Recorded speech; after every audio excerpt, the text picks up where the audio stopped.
उत्तर भारत की film city के नाम से मशहूर नोएडा के मारवा स्टूडियो में 3 दिवसीय चलने वाले 13वें global festival of journalism and AVGC Noida कार्यक्रम की शानदार शुरुआत हुई। फेस्टिवल के पहले दिन के पहले सत्र में डिजिटल युग में मीडिया में विश्वास का निर्माण विषय पर चर्चा की गई। भारतीय संस्कृति के अनुसार द्वीप प्रज्वलन और गणेश वंदना के साथ कार्यक्रम की शुरुआत की गई। कार्यक्रम में doctor Sandeep Marwah, festival president ICMEI, chancellor AAFT university of media and arts, commander KL Ganju, honour consul general of Comoros doctor Kiran Bedi, former governor of Puducherry doctor Wael Abbad, senior journalist Deepak Singhal, former chief secretary of UP अजी फतोमत्ता जूफ, अपर्णा मोजोअम, TV anchor Naveen Chaudhary, senior journalist Sharmishtha Sharma, senior journalist Anil Sharda,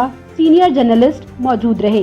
कार्यक्रम में उपस्थित सभी अतिथिगण का पुष्पगुच्छ भेंट कर स्वागत किया गया। Doctor Sandeep Marwah, festival president ने उपस्थित सभी लोगों का शुक्रिया अदा किया और कहा, मीडिया कम्युनिकेशन का एक माध्यम है जो इन्फॉर्मेशन को जनता तक ब्रॉडकास्ट करता है। पत्रकार का काम है जनहित में महत्वपूर्ण नई जानकारी को उजागर करना और उस जानकारी को एक संदर्भ में रखना।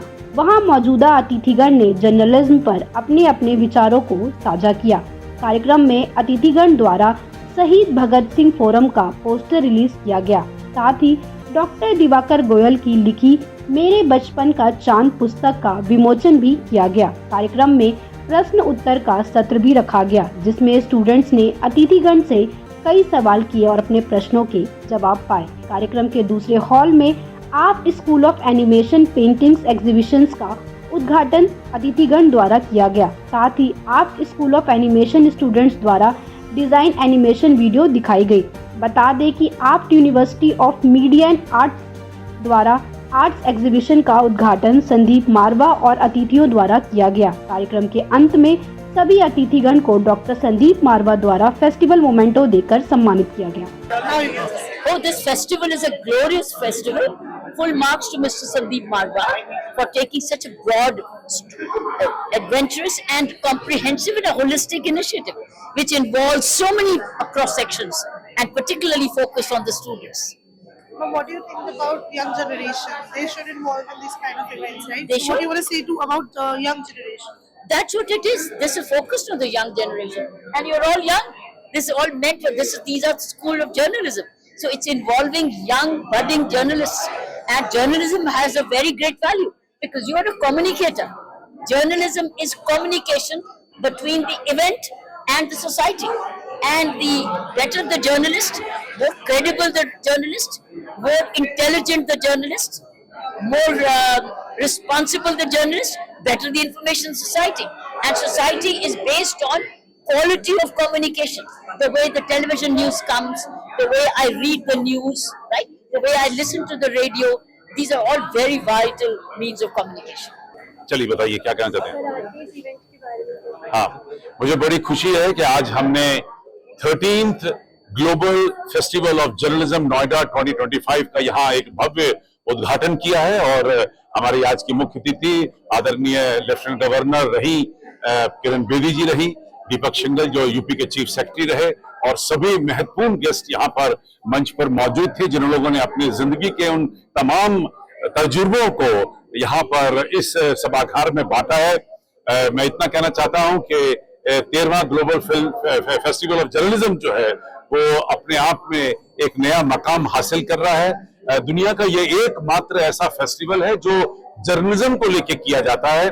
फिल्म फेस्टिवल आपने सुने होंगे, फैशन फेस्टिवल सुने होंगे, लिटरेरी फेस्टिवल सुने होंगे, लेकिन लोगों ने जर्नलिज्म फेस्टिवल कभी पहले नहीं सुना था। इस 13वें फेस्टिवल का एक बहुत बड़ा मकसद ये भी हो रहा है कि हम 13वीं दफा 12 फरवरी जो कि इंटरनेशनल डे ऑफ जर्नलिज्म है, जो इस संस्थान ने दुनिया को दिया है, वो भी बड़ी धूम और धाम से मनाया जा रहा है। ये फेस्टिवल की रचना रची इसलिए गई थी क्योंकि हम 12 फरवरी को पूरी दुनिया के अंदर इंटरनेशनल डे ऑफ जर्नलिज्म के नाम से एक नई पहचान बना रहे हैं।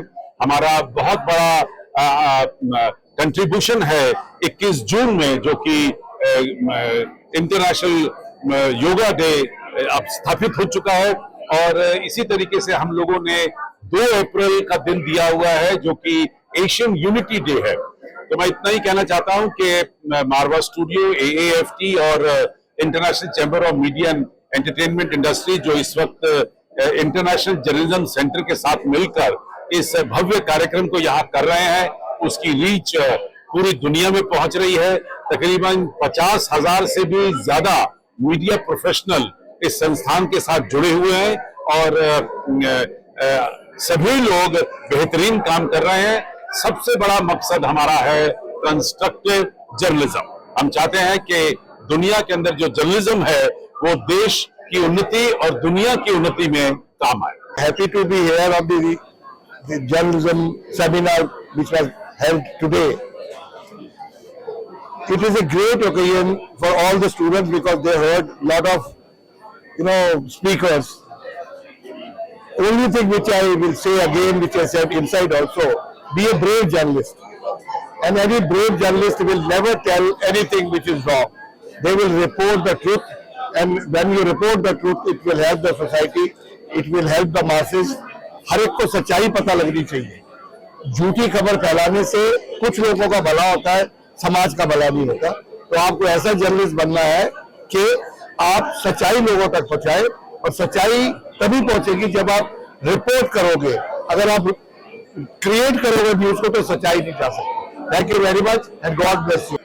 आज मैं मारवा स्टूडियो में आया था और इस डिजिटल एरा में मीडिया किस तरह से काम करता है, स्टूडेंट्स को कैसे काम करना चाहिए, इसके ऊपर हमने बात की है। बहुत ही शानदार इवेंट रहा, बहुत अच्छे स्पीकर्स थे और हम लोगों ने जब बात की तो बड़ा ही काफी सारे नए पॉइंट्स निकल के आए। सभी के अपने एक्सपीरियंस थे, सारे स्पीकर्स डिफरेंट एरियाज से थे और सबसे अच्छी बात थी कि स्टूडेंट्स के क्वेश्चंस निकल के आए। जब क्वेश्चंस आते हैं तो हमारे पास भी सोचने को नए पॉइंट्स मिलते हैं। तो उसके लिए मैं बहुत धन्यवाद देना चाहता हूँ स्टूडेंट्स का भी और कॉलेज मैनेजमेंट का, जिन्होंने इस प्रोग्राम को किया और एक शानदार ये प्रोग्राम है, इसी तरह से आगे करते रहें।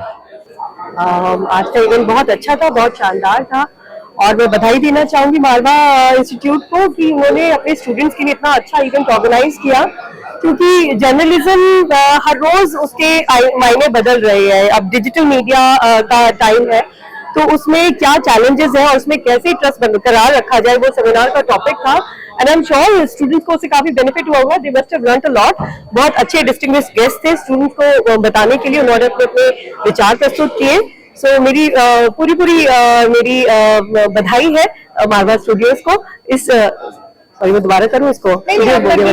ओके, तो मैं बधाई देना चाहूंगी मारवा इंस्टीट्यूट को कि उन्होंने अपने स्टूडेंट्स के लिए ऐसा फेस्टिवल ऑर्गेनाइज किया और आगे भी वो ऐसा करते रहे। इसके लिए मेरी पूरी शुभकामनाएं उनको। Thank you so much, ma'am. Thank you. First of all, I should thank the Marwa Academy for inviting me. It's not my first visit to this place. I have been many times and I've been associated with Dr. Sandeep Marwa for long years.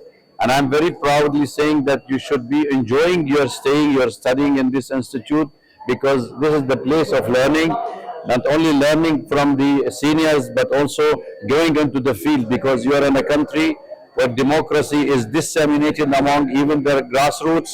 So you can always go and report and make use of your democracy, not to tell the truth, accept the truth. Everything should be the truth. And so you have to fight and the false news, fake news, and prove to yourself that you are a good citizen of this country, you are a good storyteller, and you keep your ethics of practicing. So I think there are lots of things to learn from the people, from the institute, academically, but at the end of the day, it is the field which teach you. Like you are jumping in the water. If you are a good swimmer, you will be able to survive this industry. With the artificial intelligence nowadays, we have very difficult tasks that you have to fight for your survival in this industry. And to fight for your survival, you need to be strong, resilient, consistent, and more reliable, accountable, and telling the truth for your story.